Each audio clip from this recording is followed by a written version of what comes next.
Yeah, Montreal's a very special place for me, obviously, and for my family. It was our first, as you said, it was our first pole position and our first win. I don't really remember too much of the race, but I just remember standing on the podium, and I think Martin Whitmarsh was up there with me.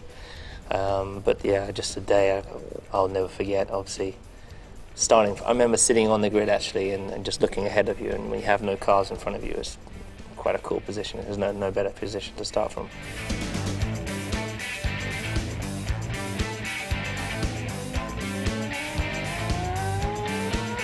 The Canadian circuit in Montreal it's definitely a circuit that works for us. You know, last year Lewis won the race, I was in second, and the car worked really well there. You know, you need good mechanical grip, you need an efficient aerodynamic car, and we had that last year, and hopefully it's going to be the same situation this year. So yeah, I think we're all looking forward to the race. Montreal, I think, will still be quite strong for us. It's really a guess. Every track you go to, of course, there's one team, the Red Bulls generally have a little bit more, maybe a little bit more downforce than us in qualifying, but through race pace we're quite close now.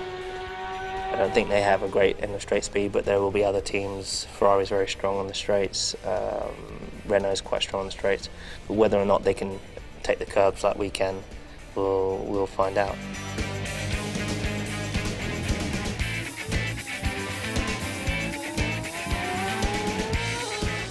Canada is it's the first circuit we've had with 2 DRS zones, which I'm a little bit surprised about really, because you know a lot of the circuits this year, 1 DRS zone has been enough for an easy pass. So 2 DRS zones, yeah, it's going to be pretty easy to overtake. I think I'll make it interesting. You know, if you pass one person, he might be able to get you back on the next straight with DRS. So it'll make it fun, and we'll see how it goes. Canada's a very tricky race anyway because of looking after the tyres and what have you. So having the DRS zones should make the racing good. I was actually thinking it would have been good in Monaco, but I mean you can't really. There was nowhere else you could use it, to be honest. But I think you've got the long straight. I think it's just before the hairpin and then the long straight again. So it'll enable people to get closer. But yeah, who knows? It might be too much. We use it quite a lot, obviously, everywhere we can on a qualifying lap, but through the race. You're not really able to use it, but I think it could be quite good to keep the cars close to each other.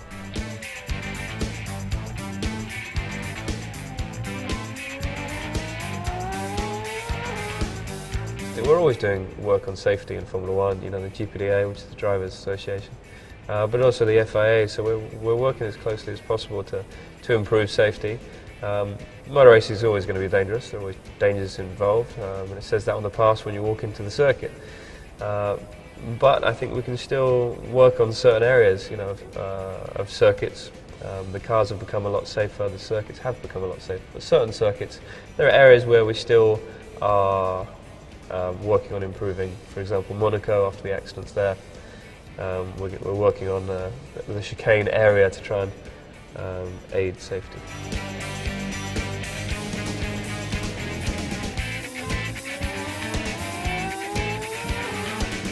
I've been waiting since I got in Formula 1 in 2007.